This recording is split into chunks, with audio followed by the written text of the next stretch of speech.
Okay, thank you for joining me. This is my review of the Osmo Action 3, the Mini 4 Pro. Had this for less than a month, taken on holiday. This I've had for about 5 months. So we're going to start with the OA3.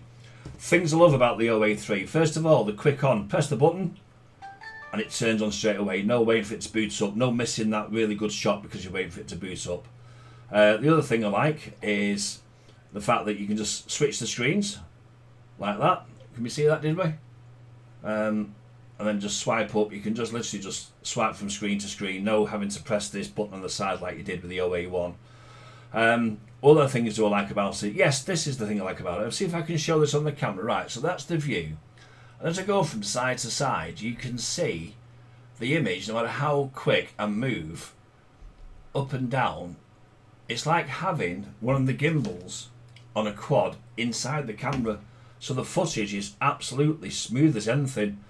While I was away, I did some going out and filming, as you can tell, and this is a train ride I took with the OA3 out the window. Like that, this just hold. I had a selfie stick on it as well.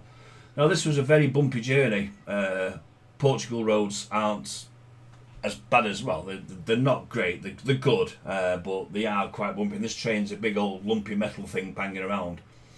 But as you can see, the image quality, the stability of it was just absolutely phenomenal. Of course, the real test is if you're doing a walk. Now, as you know, when you're walking with the camera's going up and down and up and down, this is the footage taken with the OA3, and it's absolutely just fantastic, so stable, so really, really good. There's not much else I can talk about with the OA3. I mean, I've done a video on this before. I've taken a look at it when I first got it. There's a video, I'll put a link in the playlist down below. It's a really good bit of kit and I like this. I brought these little microphones for it. Again, I've done a video on those, so I won't bore you with the details. Best in the OA1, but it does overheat. Now that's an issue. It overheats because EU law says it's got to keep below a temperature of XX. So if you go on the DJI 4 and there's a little file you can put on the SD card which puts it in some kind of test mode and ignores the overheat, which is really good because I didn't want to have it overheating. It overheated while I was testing it in England, believe it or not. It's crappy weather here. Now luckily, because the file that I put on it, it didn't overheat in Portugal. Everything worked flawlessly, 4K all the way. So yes, my OA3, lovely camera, great bit of kit, glad I bought it. So let's move on to the Mini 4. Now I've had this now for about 5 months and it really is a great piece of kit. I can't fault it at all. I can't find any fault with the Mini 4 Pro. I've thought about it, and all the times I've been flying it thinking, is there anything I don't like about the Mini 4 Pro? And I'm going to be honest with you, there's just one small tiny thing.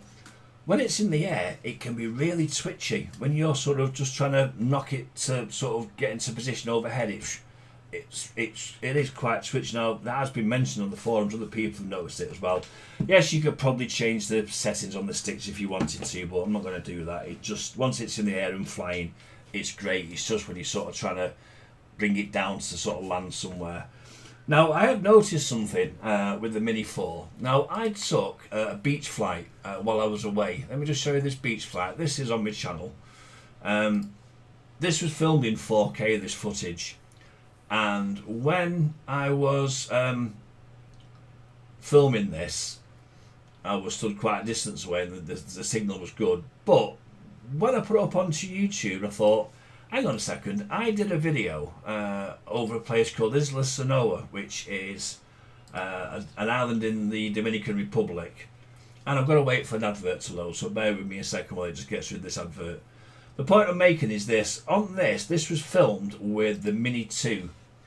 Now I can't see a difference in 4K between the Mini 2 and the Mini 4. So someone will have an answer for that. Obviously it's got a better sensor, it's got more of this, more of that, etc, etc. If you're going to buy this Mini 4 just because it's got a 4K camera and that's the only reason, save yourself some money and just buy yourself a Mini 2. I've done videos on this. There's a whole playlist down below of the bite size. This is number 29 or number 30 in the series, this. So I'm not going into detail about the Mini 4. I love the active track. I love all the things about it, all the modes it can do. Love the controller, love the screen. It would be nice if DJI did give us access to put apps on, like for, well, if Litchi supports it and drone assist and that kind of thing. But we're stuck pretty much just with the DJI Fly app. That's never going to happen. But yes, I do like my DJI stuff. I've got a load of quads up there. I'm going to do a video on that. I found me white whale. I'll tell you more about that later.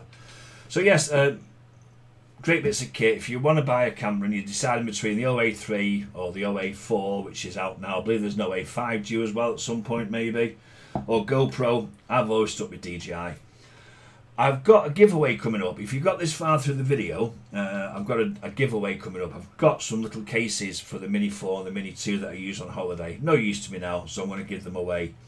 If you come this far in the video, then you know about the video that's coming up, so you can get yourself ahead. Click that subscribe button down there, and then the little bell icon thing, so you know when I upload the video, because I will be doing that giveaway real soon. But otherwise, that's it. I'm going to get out of here before I spend too much time waffling on with myself. Take care all, and as always, fly safely.